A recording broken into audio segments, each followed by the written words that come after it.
شاء ربك لآمن من في الأرض كلهم جميعا صلوات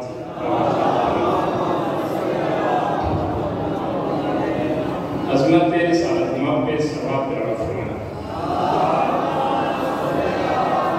السلام علی الحسین۔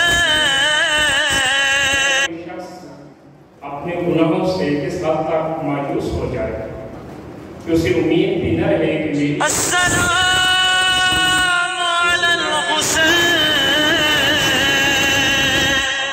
وعلی علی الحسین۔ ذات ذوالجلال نے 1,24,000 انبیاء اور ان کے اوصیاء کی محنتوں کو عملی اور حتمی طور پر نافذ کرنے کی غرض سے اپنے پاس اپنی غیبت کی دلیل کے طور پہ چھپا رکھا ہے اور اپنی بے مثل و بے نظیر کتاب میں اس کو بقیت اللہ قرار دیا ہے۔ بقیت اللہ کی عظمت اور اپنی بقا کے لیے صلوات قرار فرمائیں۔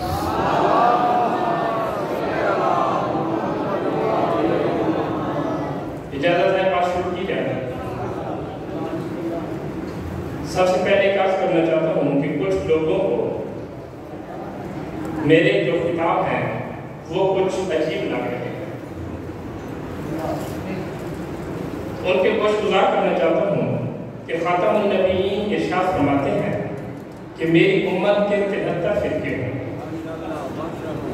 ان میں سے صرف ایک وہ فرقہ ہوگا جو جنت میں جائے گا، اور اس کا بھی اعلان فرما دیا یا علی انت و شیعتی هم الفائزون، یا علی تو اور تیرے شیعہ ہی بروز محشر کامیاب ہوں گے۔ پھر امیر المومنین ارشاد فرماتے ہیں، کتاب کا نام ہے سلیمان بن قیس الہی، جو وہ کتاب ہے جس کے بارے میں صادق محمد ارشاد فرماتے ہیں ہمارے جس مومن کے پاس یہ کتاب نہیں ہے وہ ہمارے امر و نہی سے ناآشنا ہے۔ اس کتاب میں امیر کائنات ارشاد فرماتے ہیں کہ ان 73 میں سے 13 فرقے صرف ان کے ہوں گے جو ہمارے شیعہ کہلاتے ہیں،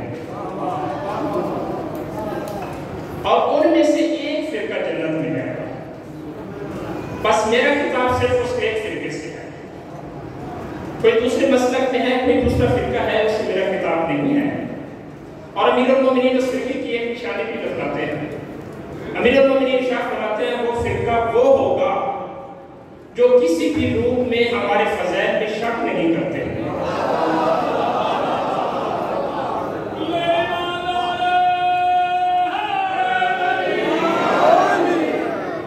میرا کتاب فقط ان لوگوں سے ہے جو فضائل علی ابن ابی طالب میں شک نہیں کرتے۔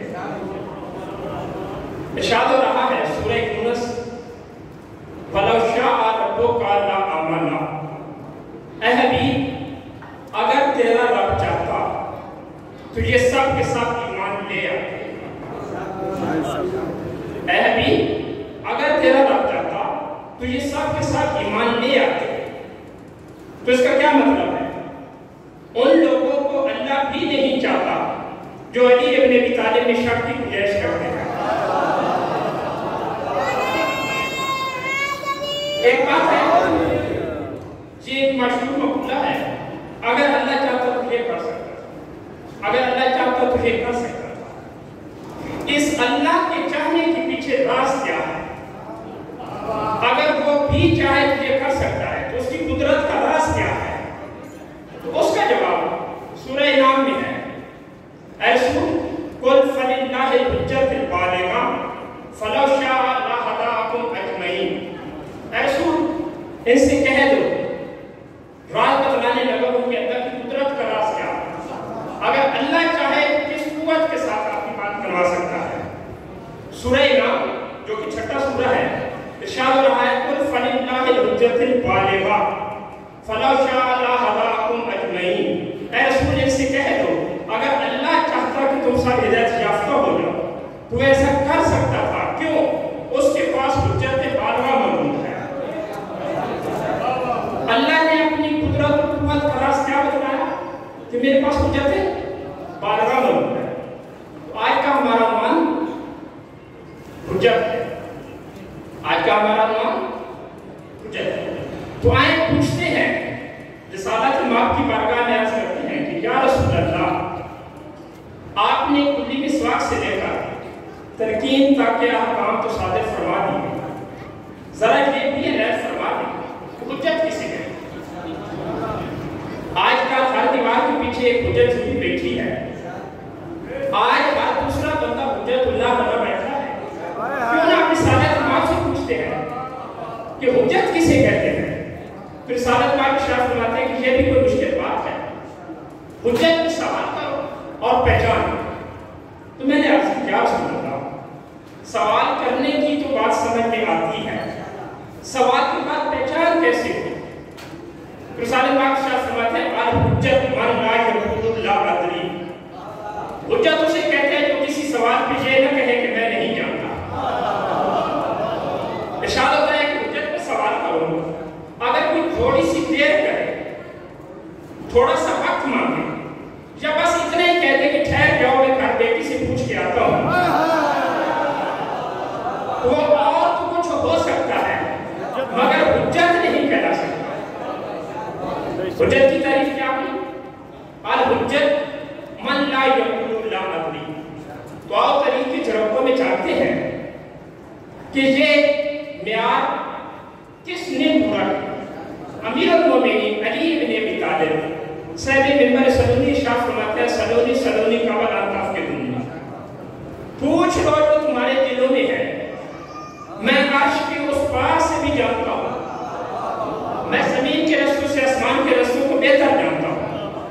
تو ایک بندے نے سوال کیا، مولا متقیان کا کوئی بھی قول حکمت خدا بندی سے خالی نہیں ہوتا، مولا نے یہ اعلان کیوں فرمایا تھا؟ سلونی سلونی، رسول خدا کی اس حدیث کی عملی تفسیر کے لیے الحجت من لا یقول لا ادری، کل کو یہ نہ کہہ دے کہ ہم بھی حجت تھے مگر ہم سے کسی نے پوچھا نہیں تھا۔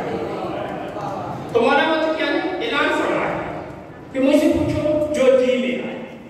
ایک بندے نے اٹھ کے کھڑا ہو کر سوال کیا، یا امیر المومنین اس کھجور کے دانے کتنے ہیں؟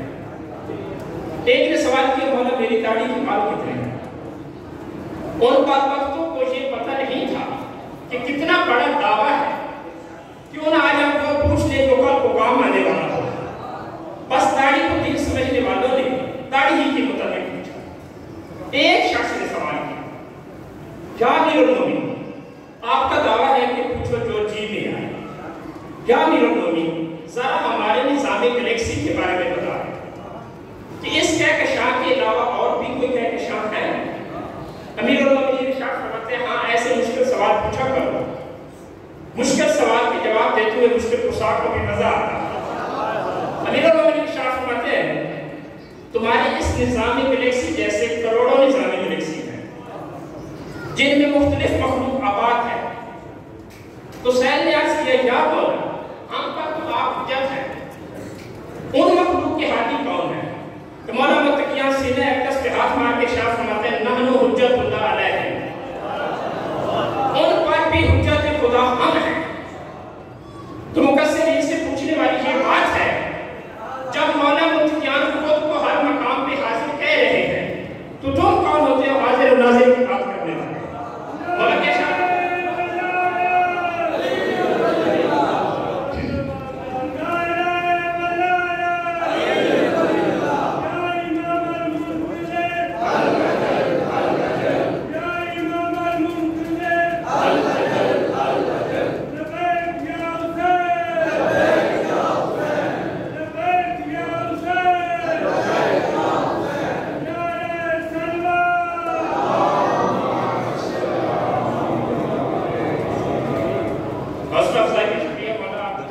میں اضافہ فرمایا اور آپ بزرگوں کو سایہ ہمارے سر پر قائم رکھیں۔ مولا کیا شاہ فرما رہے ہیں ان پر بھی حجت خدا ہم ہیں۔ یہی سوال سید لے کر گیا امیر المومنین کی بارگاہ، یا امیر المومنین رسالت ماب نے حجت کی کچھ تعریف تو واضح کر دی تھی، تھوڑا سا آپ بھی ارشاد فرما دیں کہ حجت کسے کہتے ہیں؟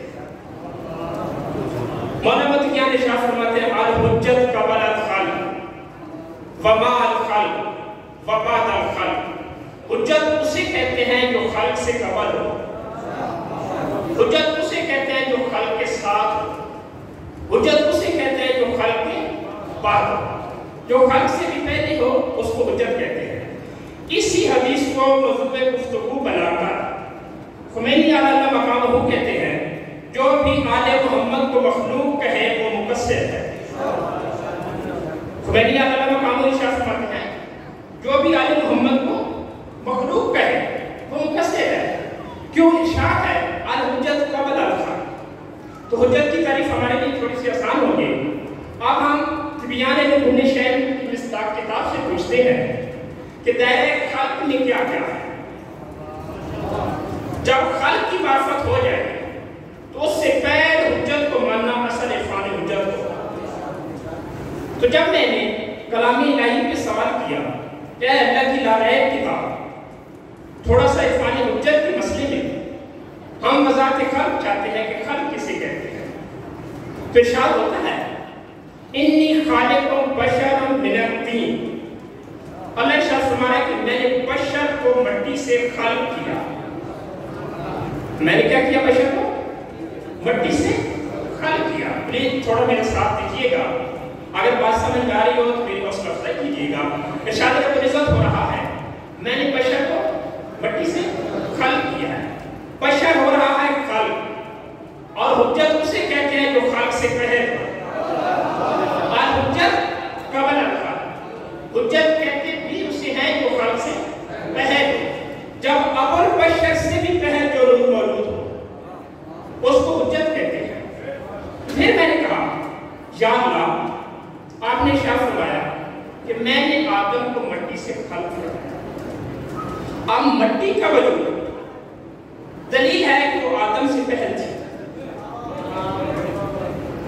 اب مٹی کا لفظ دلیل ہے کہ وہ آدم سے پہلے تھے، اور حجت کو ہے وہ خلق سے پہلے.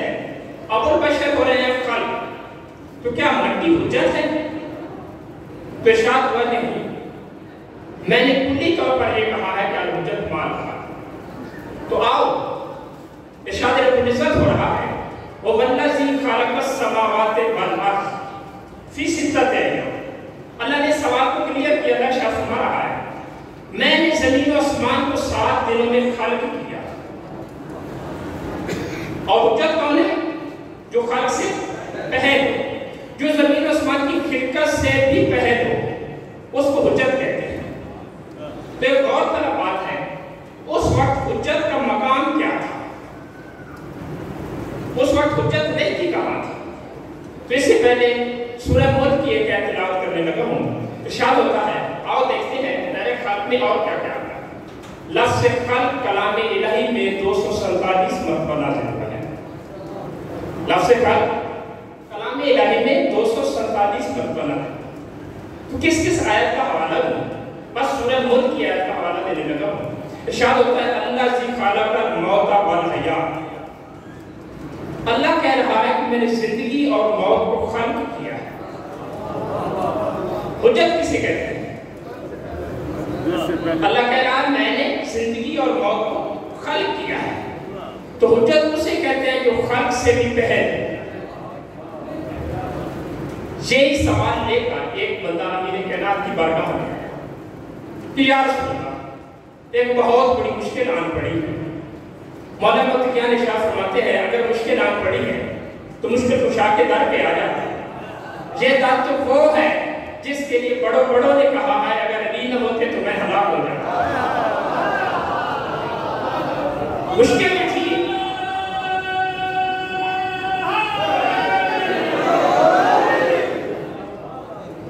مشکل جو تھی تو مشکل کشا کے در پہ آ جاتے.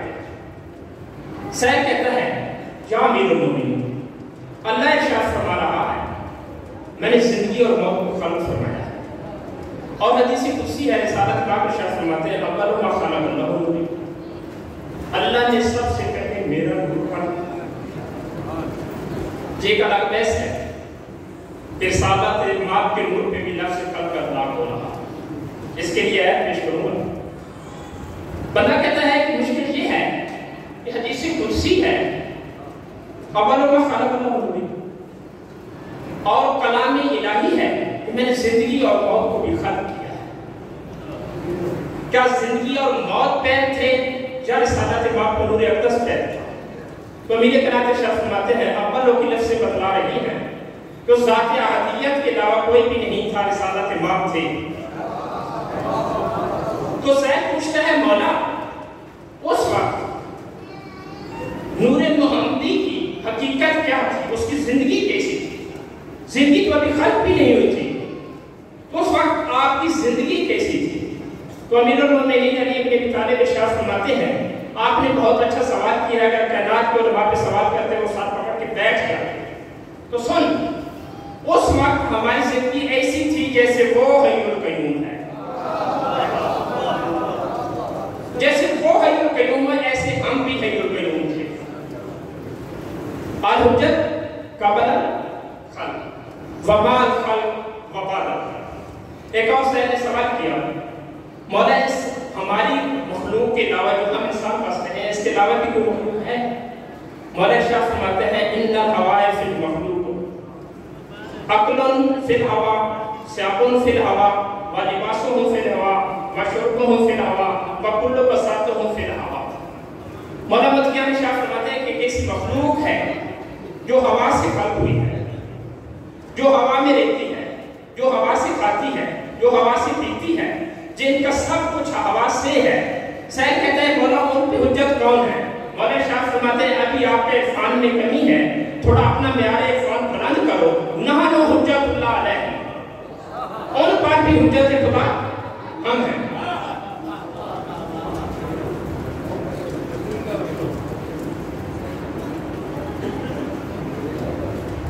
صلوات پڑھیں ایک آواز میں۔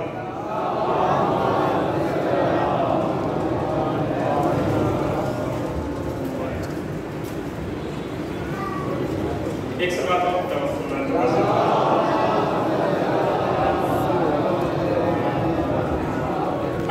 رجب کو قافلہ چلا ہے یار رسول کا، ایک مقام پہ اتنے خطوط آئے ہیں مشہد دہلی کے پاس کہ ہمارے پاس کوئی ہاتھی نہیں ہے، آپ ہمارے ہاں تشریف لائیں۔ اہتمام حجت کے لیے ازل سے جاننے والے علاقے کوفہ میں اہتمام حجت کے لیے آپ نے ایک سفیر بھیجا ہے کوفہ میں۔ مولانا بزرگ کربلا خط کی عبارت یہ لکھتے ہیں کہ آپ کے بہت سے خطوط آئے ہیں، آپ کے اخلاص کو دیکھتے ہوئے میں اپنے ایک سفیر بھیج رہا ہوں، اگر انہوں نے آپ کی حالت و وفاداری کا ہمیں لکھا انشاءاللہ اس کے بعد ہم بھی تشریف لائیں گے۔ جناب مسلم کوفہ میں تشریف لاتے ہیں، 18,000 افراد نے بیعت کی ہے جناب مسلم کی۔ کتنے لوگوں نے بیعت کی ہے؟ 18,000۔ مسائل کی بات یہ ہے، رسالت ماں ایک وقت امیر المومنین کے پاس جناب مسلم کا ذکر فرما رہے تھے، اچانک رخسار اقدس آنسوں سے تاب ہو گیا۔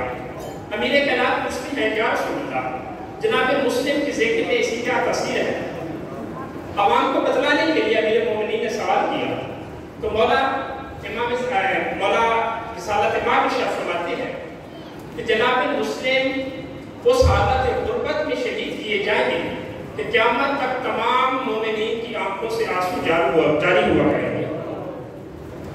مسلم کی شہادت پہ آنسو بہانا گویا سنت رسالت ماں ہے۔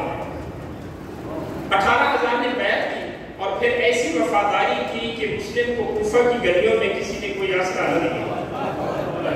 اچانک جناب توبہ کے دروازے پہ آتے ہیں اور کہتے ہیں کہ اے اماں، اے کنیزِ خدا، ایک گلاس پانی کا مل سکتا ہے؟ جناب مسلم نے پانی نوش فرمایا تو وہ عورت کہتی ہے کہ آپ چلے جائیں۔ مسلم کہتے ہیں کہ اس عالم غربت میں میرا یہاں ہے کوئی، میں جاؤں تو کہاں جاؤں؟ عورت پوچھتی ہے کہ آپ کون ہیں؟ جناب مسلم اپنا تعارف کرواتے ہیں اور اپنے پاس توبہ نے رہائش کی ہے۔ جناب مسلم توبہ کا ایک بیٹا تھا جس نے جاسوسی کی ہے جناب مسلم۔ نماز صبح کے بعد توبہ حاضر ہوئی ہے جناب مسلم کی خدمت میں اور کہتی ہے کہ میں نے دیکھا ہے آج آپ ساری رات سو نہیں پائے۔ جناب مسلم کہتے ہیں میں تو سونے لگا تھا، میرے خواب میں امیر المومنین تشریف لاتے ہیں اور کہتے ہیں کہ آج کی رات آپ کی آخری رات ہے، آپ جلدی تشریف لائیں، ہم آپ کے منتظر ہیں۔ اے عزیز خدا، میں جانتا ہوں آج آنے والی رات میری اس دنیا میں نہیں ہے۔ اتنا کہنا تھا کہ گلی میں گھوڑوں کی ٹاپوں کی آواز آئی۔ ایک دھوکے کے ساتھ جناب مسلم کو اسیر کر کے لائے ہیں بغداد پر، لائے ہیں ابن زیاد کے دربار میں۔ ابن زیاد کے حوالے کہتے ہیں کہ جناب مسلم ہمارے امیر کو امین کہہ کے سلام کہا۔ جناب مسلم کہتے ہیں میرا امیر سوائے حسین بن علی کے اور کوئی نہیں۔ تو بی بی پاک کہتی ہے اے میرے شہزادے، تم نے دشمن کے دربار میں میرے بیٹے کو امیر کہا ہے، میں آپ سے وعدہ کرتی ہوں قیامت تک میرا بیٹا غریب کہلائے گا، تو امیر کہلائے گا۔ ابن زیاد کہتا ہے کہ آپ کو شہید کیا جائے گا، کوئی فالتو نصیحت ہے تو وہ فرما دیں۔ جناب مسلم کہتے ہیں کہ مجھے ایک گھونٹ پانی کا دے۔ عامر بن حریث نے ایک جام پانی کا پیش کیا، جناب مسلم نے پانی پینے کا ارادہ کیا، اوپر والے رخسار زخمی تھے، اس سے خون ٹپکا اور جناب مسلم کا جام خون سے تار ہو گیا۔ جناب مسلم کہتے ہیں کہ الحمدللہ، یہ میرے اس دنیا میں آخری رزق تھا جو کہ میرے نصیب میں نہیں ہے، میں اپنے حصے کا رزق کھا چکا ہوں۔ ابن زیاد کہتا ہے جناب مسلم کو دارالمبارہ کی چھت پہ لے جایا جائے اور ان کو نیچے زمین پہ گرا دیا جائے۔ میں کہتا ہوں یا جناب امیر مسلم، یہ آپ کے نصیب تھے، ابن زیاد جیسے شقی کے دربار میں آپ کو پانی مل گیا۔ ایک وہ وقت تھا مظلوم کربلا اپنے عسکر کے لیے ایک گھونٹ پانی طلب کرتے رہے اور رسول کی امت نے دین کے حوالے سے جواب